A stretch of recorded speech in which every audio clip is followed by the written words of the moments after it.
अपने चैनल तैयारी तक पे। आज अपन देखेंगे इस वीडियो में कंप्यूटर प्रैक्टिस पेपर 12वां। इससे पहले अपन ने 11 प्रैक्टिस सेट कर लिए कंप्यूटर के, ये 12वां सेट है। और इसका पहला क्वेश्चन है, कंप्यूटर के जिस भाग में डाटा एवं प्रोग्राम रखे जाते हैं उसे क्या कहते हैं। कंप्यूटर के जिस भाग में डाटा एवं प्रोग्राम रखे जाते हैं उसे क्या कहा जाता है। जल्दी से आंसर देना है। ऑप्शन है प्रोसेसर, मेमोरी, सॉफ्टवेयर या हार्डवेयर। 4 ऑप्शन है आपके पास, जल्दी से आंसर करना है कि कंप्यूटर के जिस भाग में डाटा एवं प्रोग्राम रखे जाते हैं उसे क्या कहा जाता है।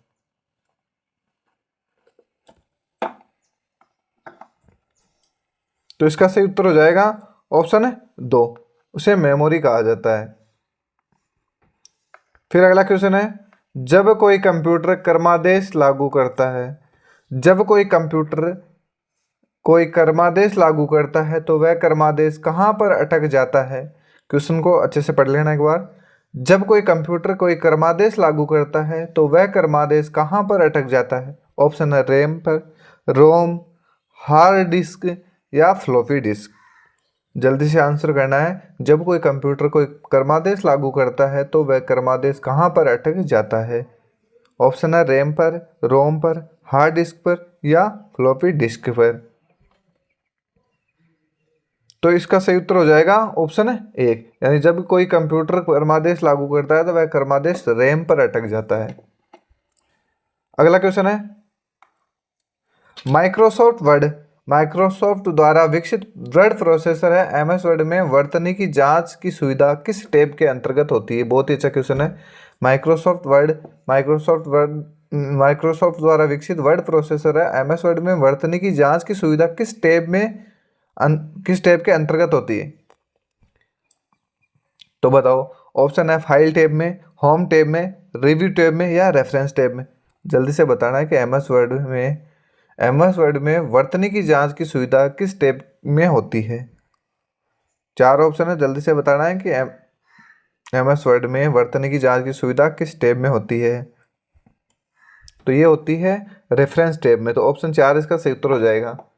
वर्तनी की जांच की सुविधा रेफरेंस टैब में होती है। अगला क्वेश्चन है, निम्नलिखित में से वर्ड प्रोसेसर में पैराग्राफ फॉर्मेटिंग में क्या शामिल है। निम्नलिखित में से वर्ड प्रोसेसर में पैराग्राफ फॉर्मेटिंग में क्या शामिल है। ऑप्शन है सबस्क्रिप्ट, फॉन्ट, अंडरलाइन कलर या लाइन स्पेसिंग। जल्दी से बताना, क्वेश्चन को ढंग से देख लेना एक बार। निम्नलिखित में से वर्ड प्रोसेसर में पैराग्राफ फॉर्मेटिंग में क्या शामिल है। सबस्क्रिप्ट, फॉन्ट, अंडरलाइन कलर या लाइन स्पेसिंग। जल्दी से बताना है। तो इसका सही उत्तर हो जाएगा ऑप्शन है 4, लाइन स्पेसिंग।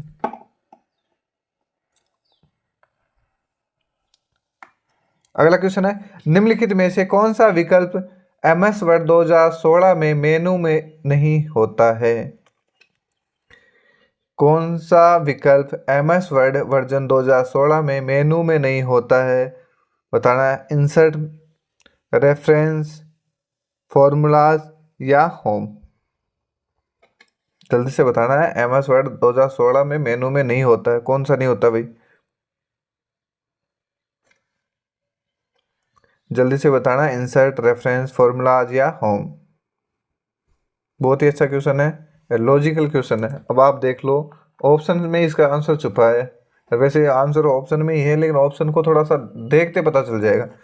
फॉर्मूला होता है क्या एमएस वर्ड में, नहीं होता, ये एमएस एक्सेल में होता है। तो ये ध्यान रखना बस, इसमें कोई उलझाट नहीं है कि 2016 में तो नहीं था, 2019 वाले वर्जन में जुड़ गया होगा, ऐसा नहीं है। एमएस वर्ड में फॉर्मूलाज होता ही नहीं है। तो इसका आंसर हो जाएगा ऑप्शन 3। छठा क्वेश्चन है, एमएस एक्सेल 2010 में सेल में कमेंट लिखने को क्या कहा जाता है। एमएस एक्सेल वर्जन 2010 में सेल में कमेंट लिखने को क्या कहा जाता है। यानी सेल जो सेल होती है उसमें आप कमेंट लिखोगे तो उसे क्या कहा जाएगा। एमएस एक्सेल 2010 में सेल में कमेंट लिखने को क्या कहा जाता है। ऑप्शन है cell tip, cell rate, column या इनमें से कोई नहीं। एमएस एक्सेल 2010 में सेल में कमेंट लिखने को क्या कहा जाता है। ऑप्शन है cell tip, cell rate, column या इनमें से कोई नहीं। आंसर करना जल्दी से। तो इसका सही उत्तर हो जाएगा ऑप्शन है 1, सेल टिप कहा जाता है। यानी एमएस एक्सेल में सेल में आप कमेंट लिखोगे तो उस कमेंट को सेल टिप कहा जाएगा। अगला क्वेश्चन है, MS एक्सेल में डाटा किस में रखा जाता है? MS एक्सेल में डाटा किस में रखा जाता है बताओ? रो में रखा जाएगा या कॉलम में रखा जाता है या सेल में रखा जाता है या इनमें से कोई नहीं? बताओ। देखिए MS एक्सेल में डाटा किस में रखा जाता है? MS एक्सेल में डाटा किस में रखा जाता है? रो, कॉलम, सेल या नन ऑफ दिस? बताओ। देखिए तो MS एक्सेल में डाटा है वो रखा जाता है सेल में। MS एक्सेल में डाटा सेल में रखा जाता है, ना ही कॉलम में रखा जाता है, ना ही रो में रखा जाता है। ये ध्यान रखना, MS एक्सेल में डाटा सेल में रखा जाता है। फिर अगला क्वेश्चन है, ये बहुत अच्छा क्वेश्चन है। दो या दो से अधिक कंप्यूटर को नियंत्रित करने के लिए किस नेटवर्क डिवाइस का प्रयोग किया जाता है? दो या दो से अधिक कंप्यूटर को नियंत्रित करने के लिए किस नेटवर्क डिवाइस का प्रयोग किया जाता है? ऑप्शन है रिपीटर, स्विच, हब या इनमें से कोई नहीं। जल्दी से बताना है, दो या दो से अधिक कंप्यूटर को नियंत्रित करने के लिए किस नेटवर्क डिवाइस का प्रयोग किया जाता है? ऑप्शन है रिपीटर, स्विच, हब या इनमें से कोई नहीं। जल्दी से बताना है, तो इसका आंसर हो जाएगा ऑप्शन 3, हब। यानी दो या दो से अधिक कंप्यूटर को नियंत्रित करने के लिए हब का प्रयोग किया जाता है। अगला क्वेश्चन है, इनमें से कौन सा एक प्रकार का प्रोटोकॉल नहीं है? बताओ। देखिए इनमें से कौन सा एक प्रोटोकॉल नहीं है? ट्रिपल पी, TCP या IP, ASCII या FTP? बताओ। देखिए इनमें से कौन सा एक प्रोटोकॉल नहीं है? बाकी 3 प्रोटोकॉल और एक इसमें प्रोटोकॉल नहीं है। जल्दी से बताना है कि इनमें से कौन सा प्रोटोकॉल नहीं है। तो इनमें से ऑप्शन 3 है ASCII, ये प्रोटोकॉल नहीं है। अब ASCII की फुल फॉर्म भी पूछी जाती है, American standard code for information interchange. लिख लेना आप, American standard code for information interchange, ये लिख लेना आप।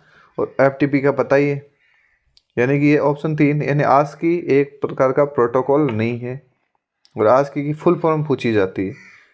फिर अगला और अंतिम और महत्वपूर्ण क्वेश्चन, आउटगोइंग ईमेल सर्वर है। बताओ। देखो आउटगोइंग ईमेल सर्वर है, इनकमिंग ईमेल सर्वर अलग होता है, आउटगोइंग ईमेल सर्वर अलग होता है। बताओ। देखिए आउटगोइंग ईमेल सर्वर है POP3, TPP, POP या SMTP। जल्दी उससे बताओ आउटगोइंग ईमेल सर्वर क्या होता है?